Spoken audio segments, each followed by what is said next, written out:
Oi, gente! Mais uma tutoria de Sociologia. Hoje a gente vai tratar de dois temas que são simples, curtos, vai ser uma aula rápida e a gente vai resolver 4 questões. O primeiro tema é diversidade cultural e direitos humanos, o segundo tema, religião e sociedade. Temas muito tranquilos, tá bom?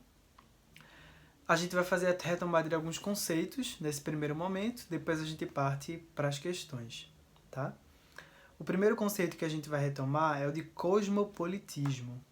Cosmopolitismo vai ser essa posição, essa quase que uma postura política também, de uma categorização, vamos chamar dessa forma, que é universalista e que vai entender que a humanidade pode ser entendida como uma grande comunidade onde todo mundo é irmão, onde tudo funciona de forma muito harmônica, bastante basilada, bastante universalizada do ponto de vista cultural. Esse é um conceito importante porque ele vai surgir na Grécia Antiga, certo? Mas ele vai ser adotado pelos filósofos europeus, que vão entender como eixo fundamental dessa universalização, né? Em que todos são irmãos, o planeta seria uma única comunidade. Essa universalização vai ter como eixo fundamental a cultura ocidental europeia, não é? Dentro desse contexto, já depois daquilo que a Grécia Antiga vai propor enquanto cosmopolitismo. No entanto, alguns acontecimentos vão colocar em dúvida essa noção de uma unidade na humanidade, dessa concepção em que todos são irmãos e que a humanidade é uma grande comunidade. Alguns acontecimentos vão colocar em dúvida essa concepção cosmopolita. Por exemplo, o colonialismo, as 2 guerras mundiais, o próprio processo de globalização que vai deixar muito escancarada a noção de multiculturalismo. Então isso vai acabar sendo bastante abalado. O colonialismo é um fenômeno interessante de ser observado nesse sentido, porque ele vai ter como objeto principal de estudo para a gente nesse momento essa noção de culturas e povos diferentes em contato, certo? Dentro, é claro, de um projeto civilizador, dentro de um projeto bastante etnocêntrico, nesse caso eurocêntrico, retomando essa ideia de etnocentrismo, que é pautado por uma cultura dominante, que se coloca como parâmetro para análise, observação e subalternização de outras culturas dominadas, que são hierarquizadas, que são consideradas inferiores, dentro dessa lógica hierárquica do ponto de vista cultural, não é? O colonialismo vai colocar essas culturas em confronto e vai dar origem a uma reação a esse projeto, que é o que a gente chama de pós-colonialismo. E o pós-colonialismo é muito importante nessa seara de diversidade cultural e é um tema bastante atual. O colonialismo vai ser uma praxis social, política, econômica, cultural, enfim, de diversos âmbitos, que vai buscar responder e resistir ao colonialismo e ao eurocentrismo que moldaram o mundo moderno. Então, o mundo como a gente conhece hoje é moldado por esses ideais ocidentais, europeus, colonialistas, e o objetivo do pós-colonialismo é exatamente romper essa fronteira e criar uma narrativa desses povos subalternizados, desses povos que foram colonizados, tá? Seria dar a esses povos o direito de narrar sua própria história, nesse sentido. Num contexto histórico em que a história, a sociologia, enfim, a análise da realidade e a análise do passado é feita pela perspectiva dos colonizadores. É importante essa reação, essa quebra, porque ela vai fazer com que outras narrativas surjam, certo? E nesse sentido se destacam vários autores, o Fanon, por exemplo. Enfim, as correntes vão ser diversas desse pós-colonialismo. Um outro conceito, um outro momento importante para a gente retomar são as guerras mundiais, especialmente a Segunda Guerra, com o Holocausto, que vai dar origem a uma discussão interessante a respeito da garantia a nível internacional de direitos individuais, não é? A partir desse momento se instaura essa discussão que vai culminar em 1948 na Declaração Universal dos Direitos Humanos.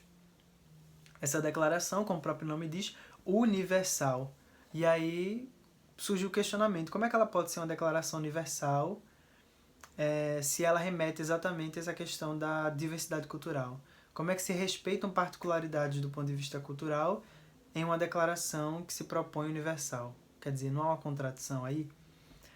E é a partir daí que vão surgir duas correntes importantes, nesse sentido da análise da cultura. Uma corrente universalista, que vai se pautar pela dignidade da pessoa humana e que vai observar uma realidade única e absoluta, certo? E que vai correr o risco, claro, de um etnocentrismo. Como, por exemplo, depois da Declaração dos Direitos Humanos, de 48, vão surgir declarações muçulmanas, por exemplo, de direitos humanos, que se propõem a fazer um contraponto porque entendem que aquela declaração não correspondia exatamente a uma visão universalista, mas sim uma visão eurocêntrica do que seriam direitos humanos. E vai surgir uma outra corrente, além dessa universalista, que é uma corrente multiculturalista, que vai surgir quase como uma estratégia política de representação dos grupos minoritários. Então ela sai dessa concepção universalista e ela começa a entender exatamente essas particularidades, não só entender como realçar essas particularidades como forma de obter ganho político, como forma de obter ganhos do ponto de vista socioeconômico, inclusive, para esses grupos minoritários.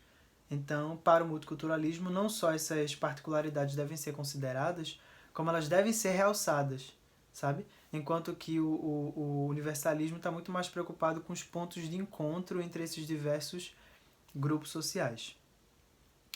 Esses são alguns conceitos interessantes, muitos deles vocês já viram e que podem cair, podem não cair, mas é importante que a gente pelo menos faça esse apanhado, tá? No segundo momento, a gente discute um outro tema que é importante, que também é cobrado, que é o tema da religião e sociedade, não é? Dentro do contexto da sociologia da religião, que vai tentar entender exatamente até onde a religião se estende, sabe? Até onde a religião se estende, né, na construção de uma solidariedade social, até onde essa religião consegue influenciar a sociedade. O ponto não é exatamente aquele de sempre, religião não se discute, ela se discute, não se discute o mérito, né, a fé, mas se discute a influência dessas crenças, a influência dessas organizações religiosas na sociedade, que não é uma influência pequena, e que hoje é muito percebida até eleitoralmente, por exemplo. Né? A gente acompanha essas discussões de como as religiões no Brasil, por exemplo, especialmente as religiões protestantes evangélicas, são cruciais no resultado de uma eleição. Veja que importante. Então esse é um tema bom de ser analisado. E a gente vai destacar 3 autores que trataram desse tema, 3 autores clássicos da sociologia, como eles observaram esse tema. O primeiro é o Durkheim, que vai entender a religião como um sistema unificado de crenças e práticas. Como eu falei, a religião para além da crença, mas como prática, como ela impacta a sociedade. Práticas do sagrado que unem as pessoas que seguem essa religião em uma comunidade. Então ele vai observar muito o papel da religião na continuidade da vida social. E nesses estabelecimentos, nessas contraposições, como bem e mal, certo e errado, enfim, como a religião ela vai instruir, vai dar corpo à sociedade. Já Weber vai ter uma observação um pouco diferente. Ele vai entender que a religião pode ter essa função conservadora, de dar manutenção à ordem social, como Durkheim fala, mas ele também vai observar o papel transformador da realidade social, no caso, que a religião tem. Uma pontuação importante que Weber vai fazer vai ser analisar como a ética protestante, calvinista em especial, vai contribuir com o desenvolvimento do capitalismo. Veja que análise importante. Já Marx vai fazer uma pontuação diferente, mais famosa. Marx tem aquela famosa frase, a religião é o ópio do povo. Ele vai entender que a religião vai contribuir para a alienação das pessoas, porque, não pelo mérito, novamente não pela crença, mas porque ela acomoda as pessoas numa ordem social que é opressora. Isso porque a religião promete a vida eterna, por exemplo, onde tudo vai ser bom, onde tudo vai ser belo. Então, resta ao indivíduo, na sua materialidade, esperar pela sua salvação.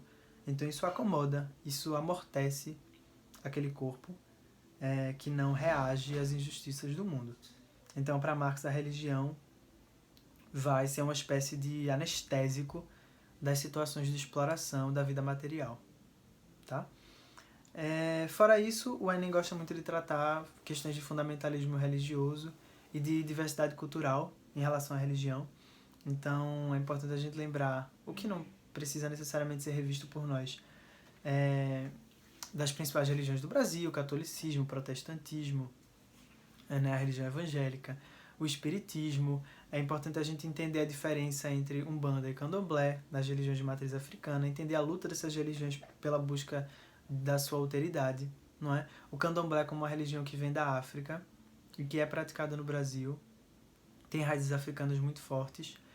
A Umbanda como uma religião brasileira é fruto do sincretismo religioso entre um cristianismo, um espiritismo e essas divindades de matriz africana, não é?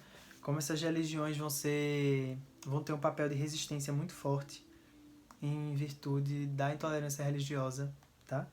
Tudo isso pode ser cobrado sempre de forma muito básica.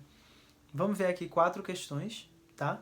E aí a gente vê como é que isso é abordado, sempre de forma muito simples e sempre seguindo aquela nossa proposta de tentar responder as questões a partir da interpretação do texto, tá bom?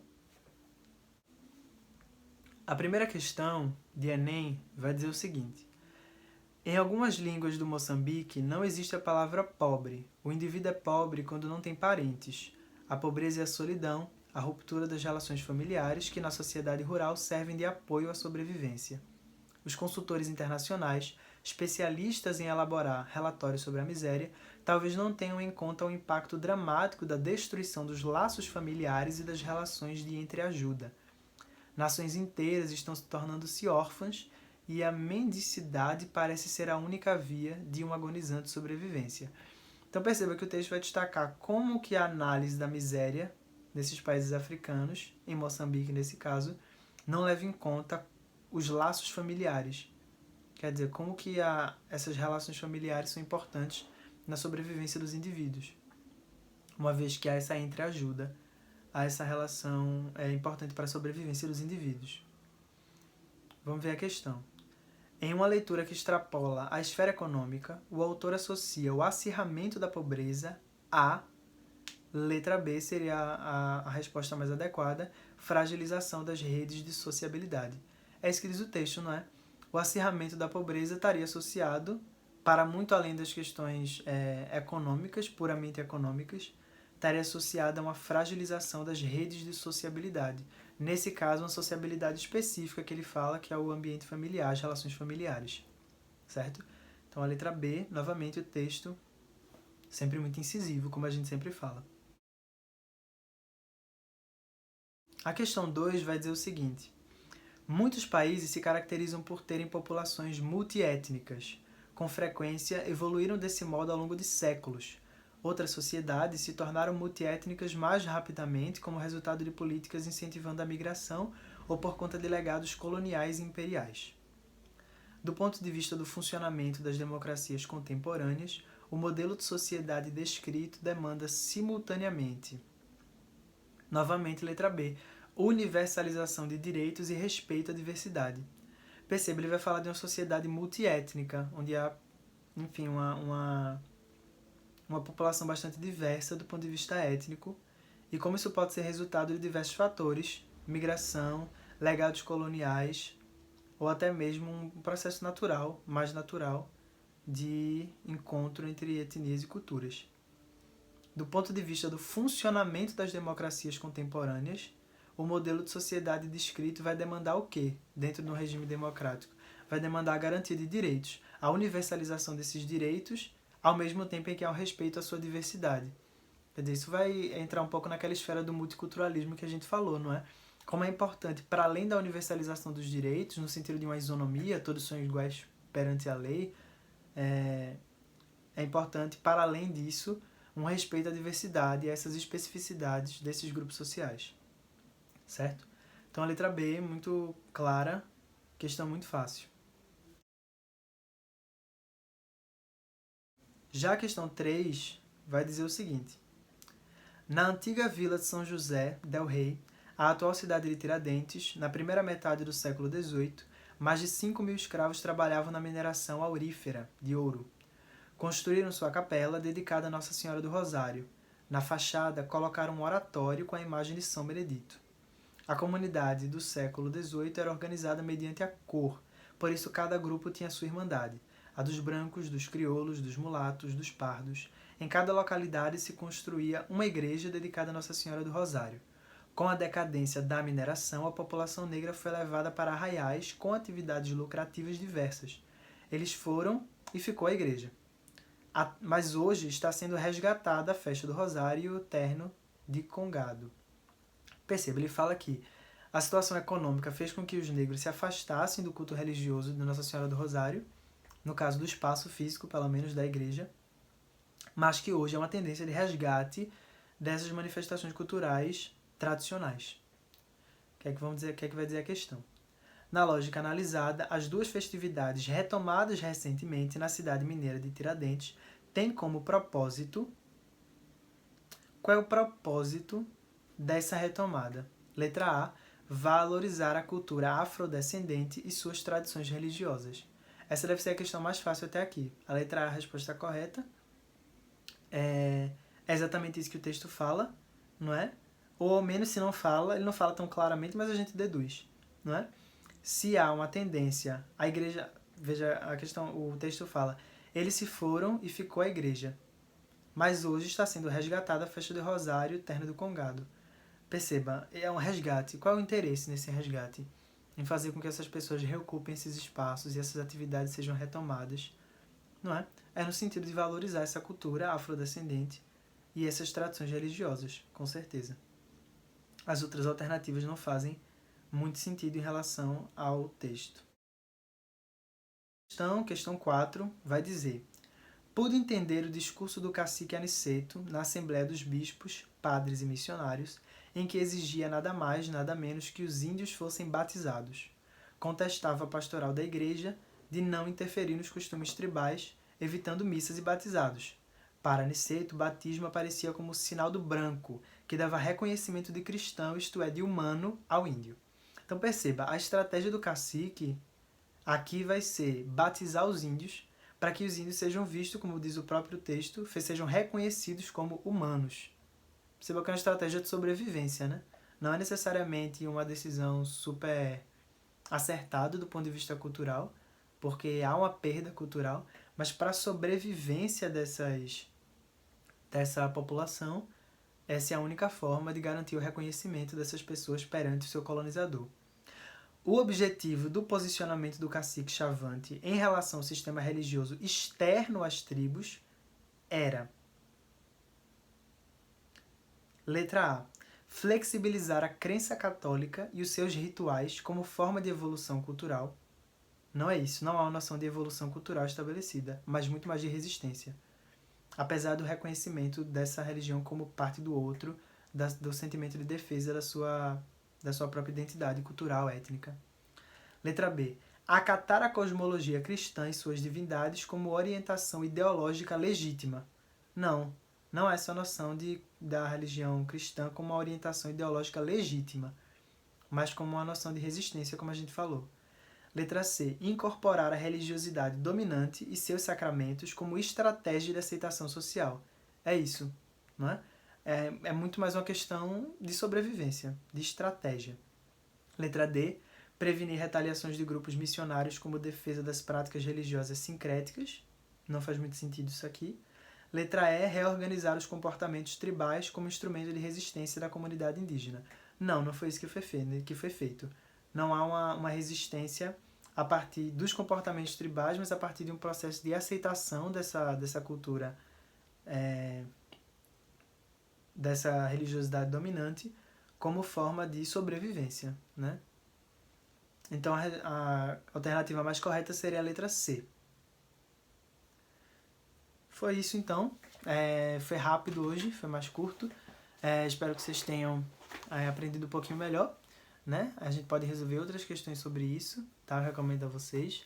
Esse assunto é curto, mas ele é importante. Os autores que são citados aqui e a forma como esse tema se desenvolve é muito interessante, inclusive para a redação do Enem, tá?